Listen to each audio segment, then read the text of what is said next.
So hello everyone. So welcome to this video. In this video आज हम लोग बात करेंगे इंडियन मार्केट्स के ऊपर इस वीडियो में। बेसिकली निफ्टी का भी क्या मूव है एंड पोटेंशियल मूव क्या लग रहा है, निफ्टी क्या हो सकता है, उस हिसाब से हम लोग अपना स्विंग ट्रेड्स मैनेज करेंगे। करंटली कौन सा पोजीशन में होल्ड कर रहा हूँ, और अगर निफ्टी पॉजिटिव रहा आगे तो मैं कौन सा स्टॉक्स पे नज़र रखा हूँ जिनमें मैं अपना पोजीशन बना सकता हूँ और जिनमें अच्छे मूव आ सकते हैं इफ़ निफ्टी गोज अप। तो फर्स्ट थिंग, हम अगर मंथली टाइम फ्रेम पे देखें तो यहाँ पे आप देख सकते हैं कि यहाँ पे ये जो सेलिंग वाला कैंडल आने के बाद एक मार्केट ने रिट्रेस करने का ट्राई किया। उसके बाद से ये जैसे कैंडल्स 2 महीने से जो छोटे छोटे कैंडल बना रहे हैं और ये अप का साइड हिट कर रहे हैं बार बार, तो मोस्ट प्रॉब्ली मुझे ये लग रहा है नेक्स्ट 1 मंथ के अंदर एक अपसाइड बड़ा कैंडल बन सकता है इफ़ एवरीथिंग गोज राइट। अगर ये वार वार का सिचुएशन ये वगैरह कुछ नहीं रहा तो मुझे लगता है अभी हम लोग को एक अप मिल सकता है यहाँ पे जिस टाइप का ये पैटर्न बना है।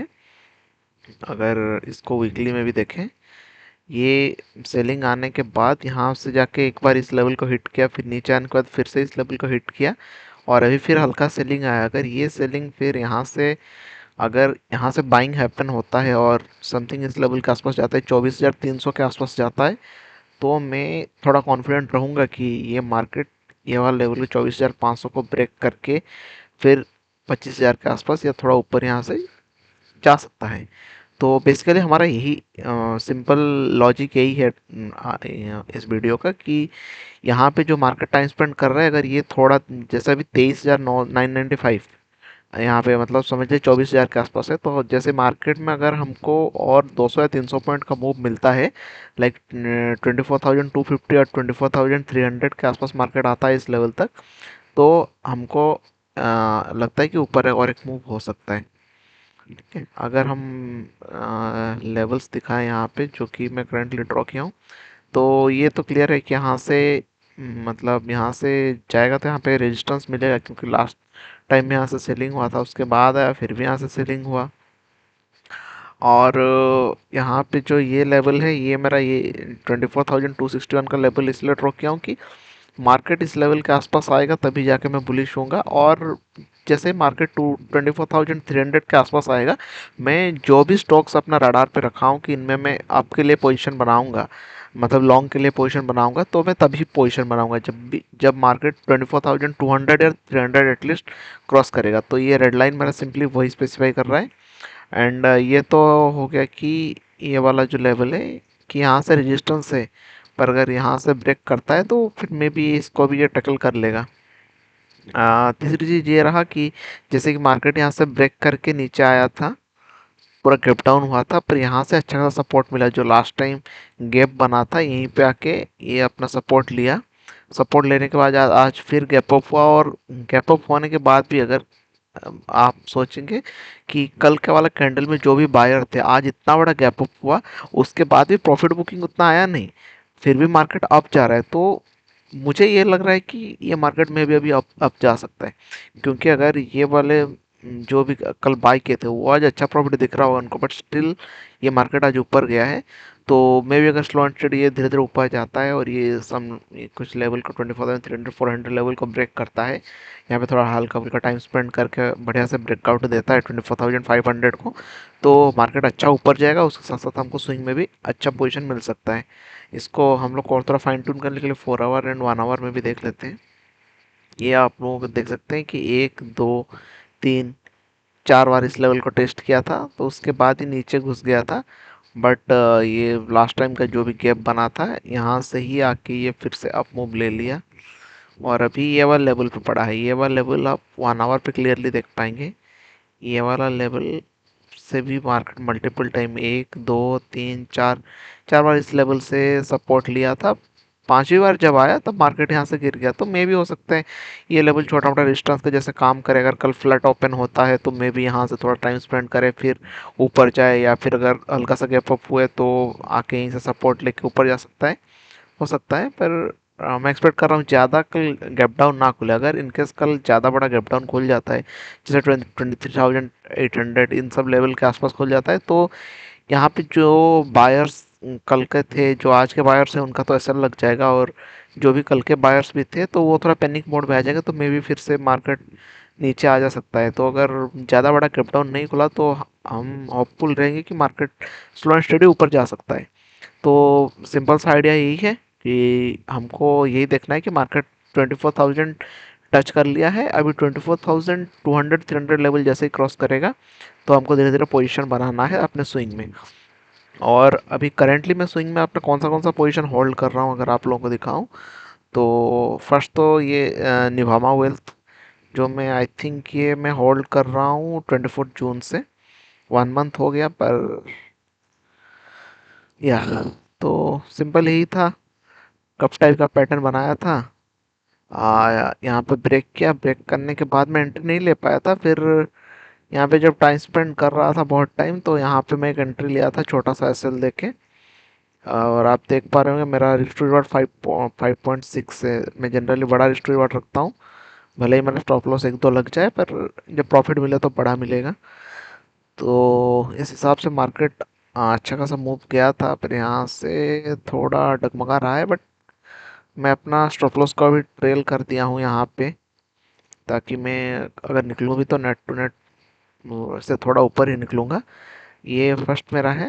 ये उतना अच्छा गया नहीं है, क्योंकि रिसेंटली मेरे जितने भी अच्छे स्टॉक्स थे जिनमें अच्छा पोजीशन था मेरा, जिनमें अच्छा मूव मिला था, वो मैं बेच दिया हूँ। क्योंकि निफ्टी का अभी सिचुएशन कुछ पता नहीं चल रहा है, क्योंकि लास्ट 2 दिन से तो निफ्टी घुस गया था अंदर पूरा।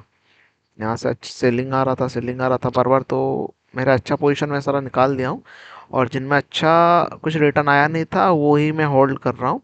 पर ऐसा नहीं कि मैं भी इसमें लॉस आएगा, अगर ये भी खराब परफॉर्म करता है तो भी ये मेरा ज़्यादा एसएल नहीं ले पाएगा, क्योंकि मैं इसको ट्रेल करके रखा हूँ। दूसरा मैं भारत फोर्ज, जो कि 2-3 महीने से होल्ड कर रहा हूँ भारत फोर्ज को, 21 अप्रैल से होल्ड कर रहा हूँ, मतलब 3 महीने से। और भारत फोर्ज का मेरा स्टॉप लॉस बड़ा था, अभी मैं इसको स्टॉप लॉस छोटा दिख रहा है, पर जब मैं ट्रेड लिया था तब 5-6% के आसपास था। अभी मैं इसको 3% के आसपास ले आया हूँ। और स्टॉप लॉस को भी मैं ट्रेल कर दिया हूँ इसको, कि इनकेस अगर निफ्टी में कुछ ज़्यादा ही नीचे मूव आ जाता है तो मैं यहाँ से निकल जाऊँगा और इसको और लंबा होल्ड नहीं कर पाऊँगा। क्योंकि ऑलरेडी 3 महीना हो गया, इस इतने दिन में मैं और भी 4-5 स्टॉक लिया हूँ, उनमें प्रॉफिट में निकल गया, एक दो स्टॉक में स्टॉप लॉस भी ले लिया, पर ये अभी तक अपना टारगेट नहीं दे पा रहा है। ठीक है, इसको होल्ड करते हैं, देखते हैं क्या होता है। अभी इसमें मेरा 35% का टारगेट है, और करंटली देखेंगे तो ये समथिंग 17-18% के आसपास प्रॉफिट में चल रहा है। ये दो हो गया। और तीसरा गैब्रियल इंडिया, जो कि मैं लास्ट लास्ट 2-3 वीडियो के पीछे मैं एक वीडियो में बात किया था कि इस दिन मैं एंट्री का बात कर रहा था, ये 20 जुलाई को मैं लास्ट वीक की बात कर रहा था कि यहाँ पे एक एंट्री हो सकता है। फिर नेक्स्ट डे ये 7% मूव कर गया था, तो जैसे ये मूव कर गया था 6% मूव कर गया था, 6.5%, तो मैं बोला कि यहाँ पे एंट्री पॉसिबल नहीं है, क्योंकि बहुत बड़ा एसएल बन रहा है, तो रिस्क टू रिवार्ड फेवरेबल नहीं हो पा रहा है। फिर नेक्स्ट डे से जैसे मार्केट थोड़ा डाउन आया निफ्टी, तो ये फिर से नीचे आया, और आज एक रिटेस्ट टाइप कैंडल बनाया। तो जैसे ही रिटेस्ट टाइप कैंडल बनाया है तो मैं फिर यहाँ से एंट्री लिया हूँ, और 7% का एसएल लिया हूँ। उसके अगेंस्ट में मैं 30% का प्रॉफिट टारगेट कर रहा हूँ। और इसका पैटर्न देखेंगे तो इस टाइप का मैं यही पैटर्न में ट्रेड करता हूँ, जो यू टाइप पैटर्न या कप पैटर्न बोलते हैं।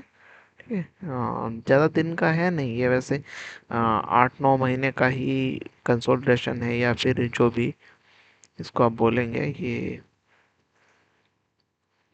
समथिंग 290 300 डेज का है। 300 डेज में फिर आके अपना हाई टच किया है। तो वो यही मेरे अभी करंटली 3 पोजीशन ही चल रहे हैं। अगर मैं आपको दिखाऊं भी, सॉरी, मेरा धन का पोर्टफोलियो में ये भारत फोर्ज चल रहा है, जिसमें 3,000 का आसपास प्रॉफिट हो रहा है। निवामा में 3,000 का प्रॉफिट हो रहा है। और ये जिंदल ड्रिलिंग, ये मैं पुराने वीडियो में एक्सप्लेन किया था कि एक टाइम पे गलती से ट्रेड लिया था, एसएल एग्जीक्यूट नहीं हो पाया था, तो ये रह गया था मेरे अकाउंट में, और तो इसको निकाला नहीं हूँ, पड़ा है आज तक ये। बाकी यही दो मेरे ट्रेड्स हैं, जिनमें इसमें 3,000, इसमें 3,500 के आसपास, इसमें 3,000 के आसपास प्रॉफिट चल रहा है। और बाकी जो आज ऐड किया हूँ मैं इसको, गाब्रियल इंडिया को, जिसमें एवरेज प्राइस 1421 में, इसको मैं ऐड किया हूँ। ये हो गया फर्स्ट थिंग। सेकंड थिंग, आज मैं पोजीशन से एग्जिट लिया हूँ लॉयड्स मेटल एंड एनर्जी, तो मैं दिखाता हूँ इसमें एग्जैक्टली क्या हुआ है लॉयड मेटल्स एंड एनर्जी। ये दिख रहा है पीएनएल 1500, मतलब आज मेरा एग्जिट लेने के बाद प्राइस इतना बढ़ गया है। अगर मैं इसको आज एग्जिट नहीं करता, मतलब डे स्टार्टिंग में मैं इसको एग्जिट किया, अगर डे एंड में एग्जिट करता तो और 1500 का प्रॉफिट होता। और अगर मैं अपना इसमें पीएनएल भी आपको दिखाऊं कितना क्या मेरा है इसमें, तो वो दिखाता हूं, एक सेकेंड। या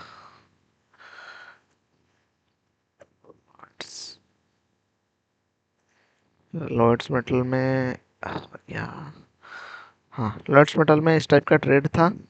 यहाँ पे आप देख पा रहे होंगे समथिंग, यहाँ से कंसोलिडेशन स्टार्ट हो गया था 457 डेज का। पूरा 2025 और 2026 डेढ़ साल का ये पैटर्न था। जैसे ही ये लेवल यहाँ पे ब्रेक किया, यहाँ पे मैं एंटर किया था, छोटा सा सेल लेके एंटर किया था, पर दिक्कत ये हुई कि मार्केट एक बार ऊपर गया, फिर नीचे आया, फिर ऊपर गया, फिर नीचे आया। ये बहुत टाइम तक इसी जोन में पड़ा रहा।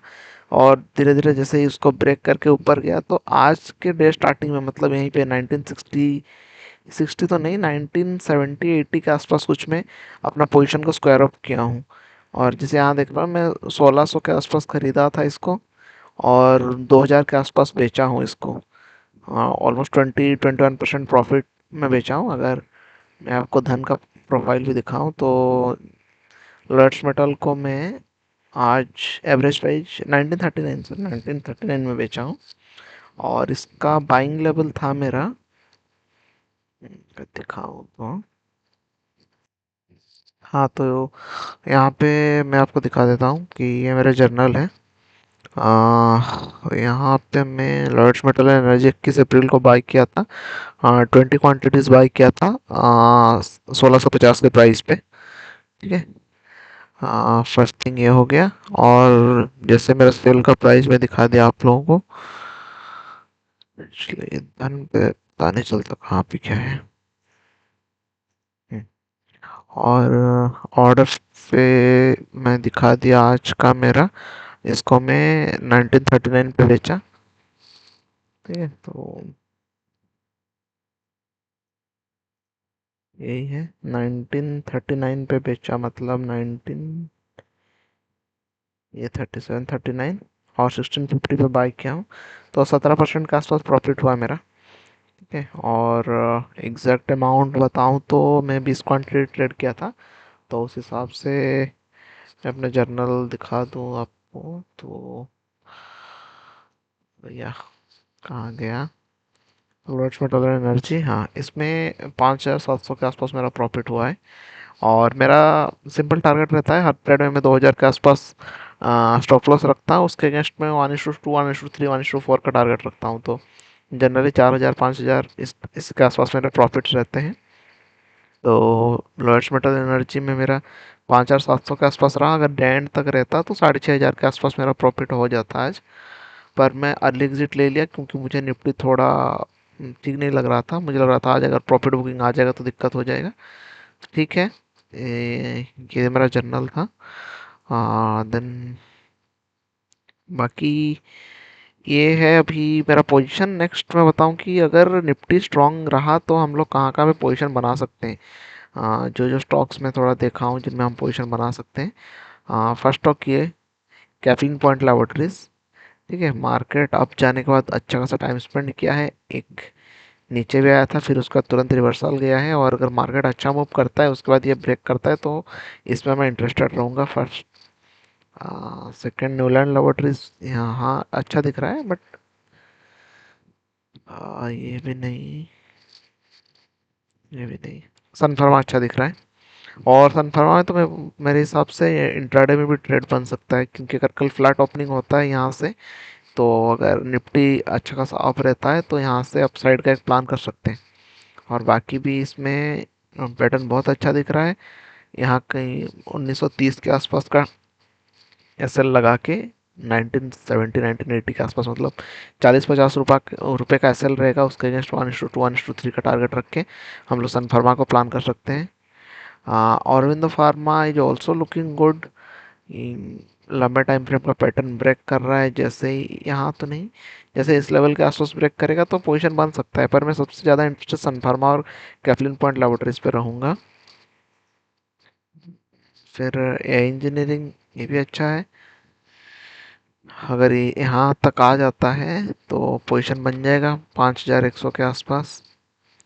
हाँ, सीजी पावर में इंटरेस्टेड नहीं रहूँगा। सैम मेटलिस कुछ दिन पहले मैं ट्रेड बोला था कि सैम मेटलिस यहाँ पे हम लोग यहाँ पे कहीं पे बोला था मैं यहाँ पे ट्रेड लेंगे तो अच्छा जाएगा। फिर उसके बाद निफ्टी नेगेटिव हुआ तो आया, ऑल दो उस टाइम पे जो स्टॉप लॉस बताया था मैं वहाँ हिट नहीं किया है, पर मैं भी उतना भी इंटरेस्टेड नहीं हूँ यहाँ पे। या एबीडीएल कुछ दिन में मिल सकता है अगर फिर से ये 700 का लेवल आ जाए। अजंता फार्मा भी निफ्टी के साथ नीचे घुस गया है। इसको 3576 3578 के आसपास लेवल पहुंचना पड़ेगा। एफसीआई नहीं, क्या एमएस नहीं। एचएससीएल बहुत ऊपर मूव कर गया, इसमें अभी पोजीशन बनाना पॉसिबल नहीं है। इंडस्ट्री नहीं आया, ये एक अच्छा ट्रेड दिख रहा है। मार्केट यहाँ से देखिए, ये चीज़ की बात करता हूँ, अगर कंटिन्यूसली 1 2 3 4 5 6 दिन तक छोटा छोटा बॉडी वाला कैंडल बनाए तो नेक्स्ट डे अच्छा मूव हो जाएगा। कंटिन्यूस इतने सारे छोटे बॉडी वाला कैंडल बनाएगा तो एक बड़ा बॉडी वाला कैंडल आना ही आना है। और ये आने के बाद अभी मार्केट यहाँ पे अपने आप को कंसोलिडेट कर रहा है। तो जैसे ही ये लेवल क्रॉस करेगा 1402 के आसपास तो इस पे एक अच्छा पोजीशन बन पाएगा। तो जैसे एक ये गोदरेज इंडस्ट्रीज, एक कैप्लिन पॉइंट लेबोरेटरीज, एक सन फार्मा, ये तीनों स्टॉक्स हैं जो अच्छा अच्छा दिख रहे हैं। N M N D C not so good. K P I L नहीं, अभी टाइम है। बॉश भी यहाँ पे आया है, ठीक है। एक बार हिट किया है, दूसरी बार हिट कर रहा है, ठीक है। अगर बॉस फिर से, पर ये 40,000 के आसपास का स्टॉक है, अगर इसमें मैं यहाँ पे भी लॉन्ग करूँगा और 5% का भी एसएल लूँगा। हाँ, 5% का एसएल लूँगा तो 2000 के आसपास बनेगा। एक स्टॉक्स में आप उठा सकता हूँ, वैसे ज़्यादा दिक्कत है नहीं। हाँ, बॉस लिमिटेड भी अच्छा ही दिख रहा है, ज़्यादा तो है नहीं कुछ इसमें। ठीक है, तो वही 2 3 स्टॉक्स मुझे मिले जो कि निफ्टी अच्छा जाएगा तो मैं करूँगा। Caplin Point Laboratories, Sun Pharma, then Godrej Industries and Bosch Limited, ये 4 स्टॉक। और इधर भी मुझे कुछ तो मिले था। या ये एजिस भोपाल टर्मिनल अच्छा दिख रहा है, एक बार टेस्ट करके आया है, दूसरी बार टेस्ट किया है, अभी तीसरी बार जा रहा है। ये अच्छा दिख रहा है। बजाज फाइनेंस ठीक है, अभी टाइम लगेगा। एलटीएफ टाइम लगेगा। मदरसन भी नहीं, ल्यूपिन भी नहीं, डिलीवरी नहीं, जैसल नहीं, फैक्ट भी काफ़ी नीचे है, पेजल, एनबीसीसी भी नहीं, सीजी पावर देख लिया था, जीएमआर एयरपोर्ट नहीं, ये भी नहीं। हाँ, सोलर इंडस्ट्रीज। सोलर इंडस्ट्री में बहुत पहले से इसको अपने पोर्टफोलियो उसमें रखा था, रडार में। इसको ब्रेक करके ऊपर जाना चाहिए था, पर तब से ये यहाँ पे टाइम पास टाइप ही कर रहा है। बार बार सेल आ रहा है, अब जा रहा है, सेल आ रहा है, तो यहाँ से एक प्रोबेबल ट्रेड बन सकता है। अगर फिर से ये अभी जैसे यहाँ पे एक कैंडल बनाया है, फिर अगर यहाँ से ऊपर जाता है और ये 19,000 20,000 के आसपास लेवल टच करता है, 20,000 तो नहीं, ज़्यादा ऊपर बोल दिया मैं, 19,200 के आसपास लेवल टच करता है तो फिर अप मूव एक हो सकता है। तो यहाँ से बस एक ही स्टॉक मिला है, सोलर इंडस्ट्रीज और ये एजिस वाला। अजंता फार्मा एक टाइम पे मुझे लग रहा था अच्छा जाएगा, यहाँ पे मैं पोजीशन लेने के लिए उस टाइम के रिकमेंड किया था, पर मैं बोला था कि निफ्टी अच्छा जाएगा तभी पोजीशन लेना। पर इसलिए निफ्टी अच्छा गया नहीं तो मैं खुद भी इससे दूर रहा। उस टाइम पे मैं अपना कोई पोजीशन बनाया नहीं। अभी मैं 2 या 3 स्टॉक होल्ड कर रहा हूँ। इन जनरल अगर निफ्टी अच्छा स्ट्रॉन्ग मूव में रहता है तो मैं 6 से 7 स्टॉक होल्ड करता हूँ। अब ये 2 3 स्टॉक ही होल्ड कर रहा हूँ, बाकी सब मैं अपने पोर्टफोलियो से निकाल दिया हूँ। फिर मैं फुल फ्लेज में स्टॉक होल्ड करूंगा जब निफ्टी ऊपर जाना स्टार्ट करेगा। ठीक है। हाँ, जी आई सी आ रही नहीं, चॉइस नहीं, अभी तक तो नहीं, टाइम लगेगा। एम्बर नहीं, नेस्ले इंडिया नहीं, एक्सिस बैंक नहीं, एनएमडीसी नहीं, डॉक्टर रेड्डी नहीं, केपीआई नहीं, जस्ट ब्लू इंफ्रा भी टाइम लगेगा, मोतीलाल ओसवाल टाइम लगेगा, सुंदरम फाइनेंस नहीं, जेडएफसी भी नहीं, नहीं, ये भी नहीं आई थिंक। या ठीक है, तो यहाँ पे हमको स्टॉक्स मिले, सोलर इंडस्ट्रीज, एंड एजिस वाला, एजिस भोपक टर्मिनल्स लिमिटेड। यहाँ पे दो स्टॉक्स मिले, और यहाँ पे हमको Caplin point laboratories and Godrej India and boss, total 5 stocks हैं जो मेरे रडार में आज हैं। अगर निफ्टी कल परसों तक मूव करता है तो इन 5 में से कोई एक दो में मैं पोजीशन बनाऊंगा। ठीक है। हाँ, या सन फार्मा भी एक है। ठीक है, तो दैट्स इट फॉर टुडे। आप लोग भी अकॉर्डिंगली अपने हिसाब से, अपना रिस्क मैनेजमेंट के हिसाब से, अपना जितना रिस्क ले सकते हैं पोजीशन साइज के हिसाब से अपना प्लान कीजिए। That's it for today. Thank you.